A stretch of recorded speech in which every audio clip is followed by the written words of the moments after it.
Founders of Alexandria. By Star Scribe. Part 3. Interlude. October 29, 2015. Dear Diary. Sorry about not writing this week. I would call this last week suboptimal, but I feel like that might make me liable for some sort of criminal understatement suit. Okay, it might not be completely fair to say this entire week hasn't gone well. After all, the first wave of immigrants arrived 5 days ago and that went pretty well. Not all of them plan on staying, and some aren't sure whether or not they want to stick around. Already it looks like the colony is splitting off into cliques, but forget about all that. The day started with a phone call I'd really rather not have gotten, now that I know everything else that would come of it. Hindsight, right? It was the HPI, using the communicator they gave me last time I visited. Well, visited might be a little weak.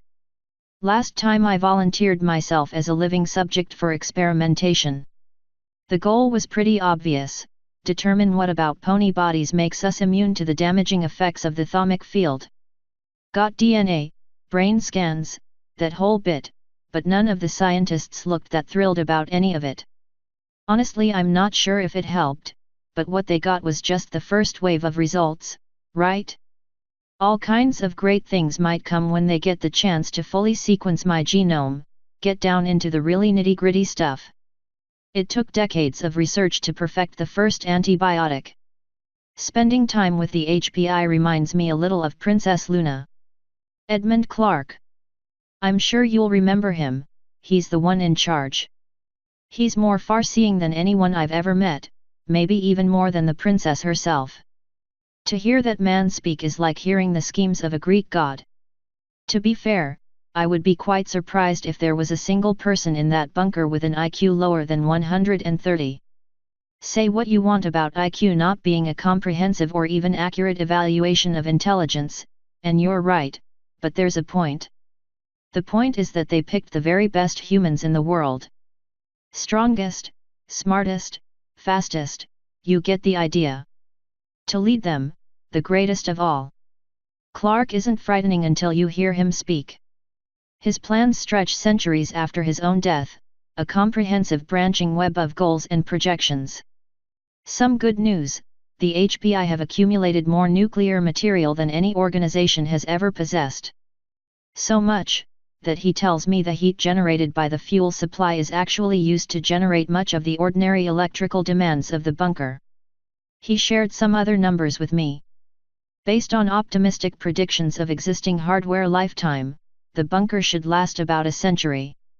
Assuming they are able to make repairs and replace the components of the CPNFG, and that the exotic matter they invented for its core doesn't degrade somehow, then Clark's engineers give them somewhere between 500 and 1,000 years, depending on how much they're able to salvage during the next few decades, and everything rots. You'd be correct to say that's an awful long way to be making predictions, that they're all pretty meaningless that far. You'd be right. I think it underestimates the value of advancing technology.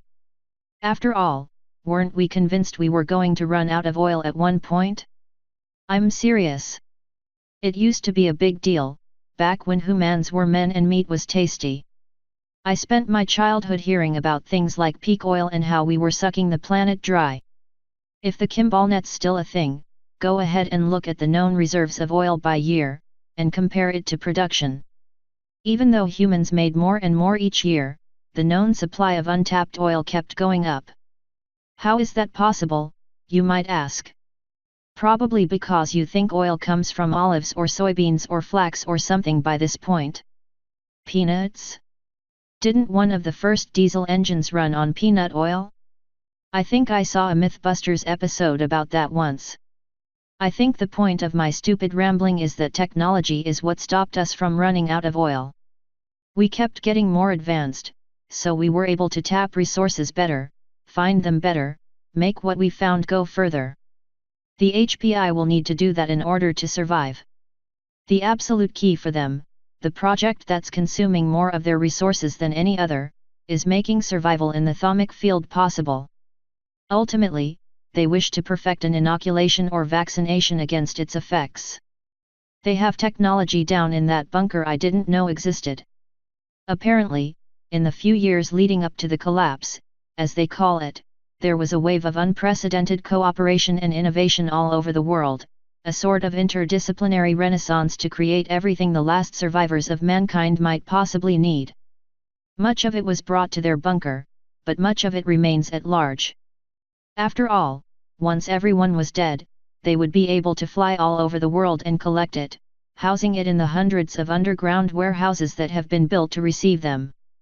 A number of cultural artifacts are already there. If you had the bright idea to raid the Smithsonian or maybe snatch up the Declaration of Independence, forget about it.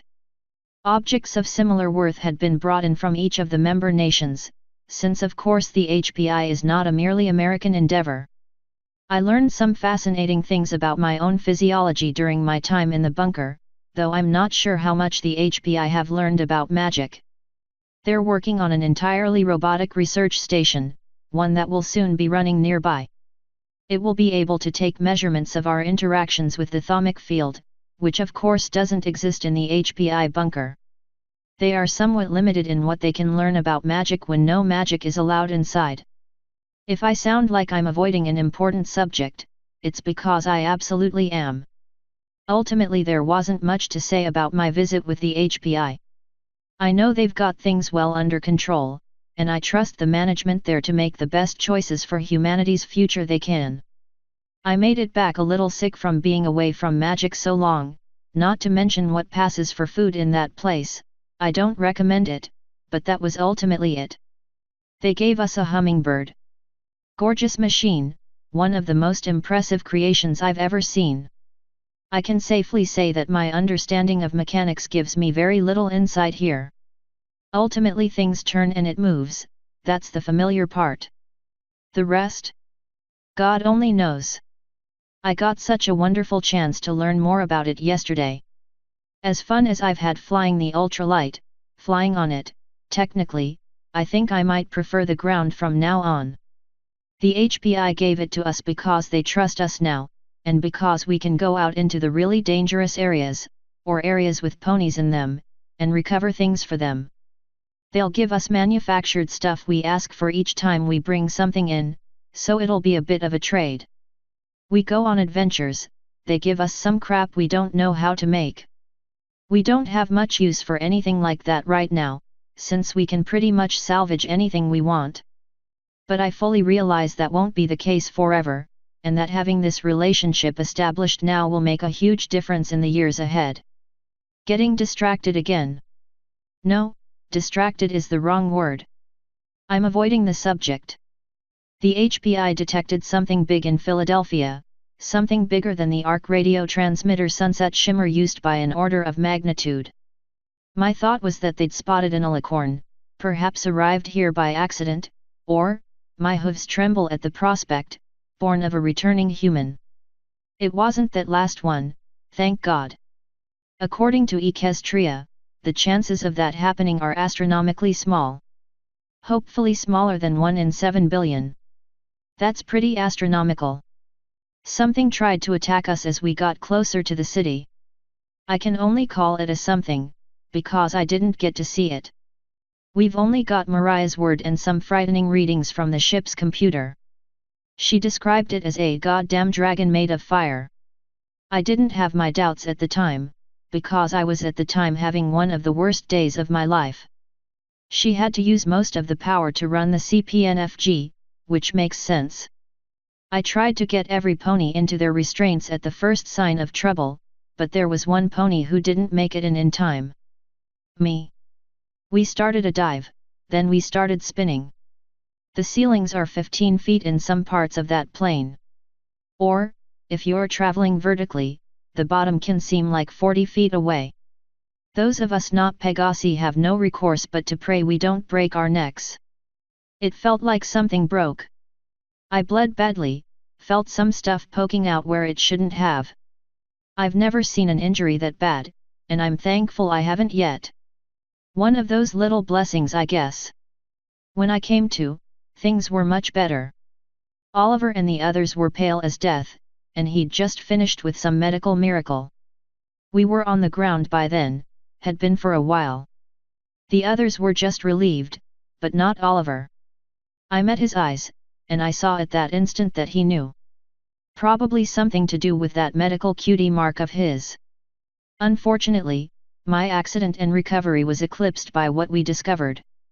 I wasn't allowed to go out and see on account of what had happened, so I spent the day getting casts from Oliver I didn't need and getting fitted for a neck brace that I was not looking forward to wearing.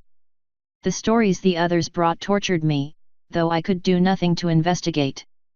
True to what Adrian told us, there was a fairly large group of ponies living here. It's hard to guess at numbers, but they had huge painted signs and didn't really try to hide anything, so it'd be hard to miss their handiwork. They'd turned some kind of shelter or halfway house into their home, and it looked like they were doing quite well. Apparently it's burned. Not the city. Not like what we saw in Los Angeles, though talk of a fire dragon makes me want to break somebody else's neck this time.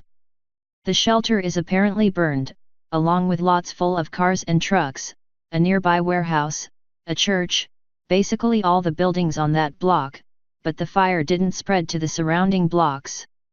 The others found bones in the wreckage. Oliver is the only one with any hope of piecing together how many they were, and he refuses to leave my side even now. It's incredibly kind of him. Not that I'm interested in company, but if I was, I could do worse. He's given up being there on the scene to care for a patient who needed much more emotional support than she needed physical. Does being still alive after these accidents make me lucky? Or am I unlucky because they keep happening? There were runes everywhere, at least according to what I was told. Oliver can't read most of them, though he was able to translate a single passage based on what he's studied of the unicorn alphabet. Apparently it says Odium forgives. I don't have a clue what that means. We've radioed back to Alexandria. Sky's not happy we're staying away. She doesn't know the half of it. We don't want to say anything until we're sure something bad happened, particularly since it's obvious at least some of the immigrants came from this direction. Perhaps the shock of surviving something like this is why Ryan is so reticent about where he came from, or why Carol is so often on her own. I'm no psychiatrist. Psychologist. Not even psychic. Need Joseph and Mariah for that. Sorry, doctor's pestering me about sleep. Apparently I shouldn't be making so many movements with my neck and head, and I should be laying down. I guess I'll do that. See if I don't have nightmares again, Oliver. This is what happens when I don't get to properly decompress with my diary. Alex.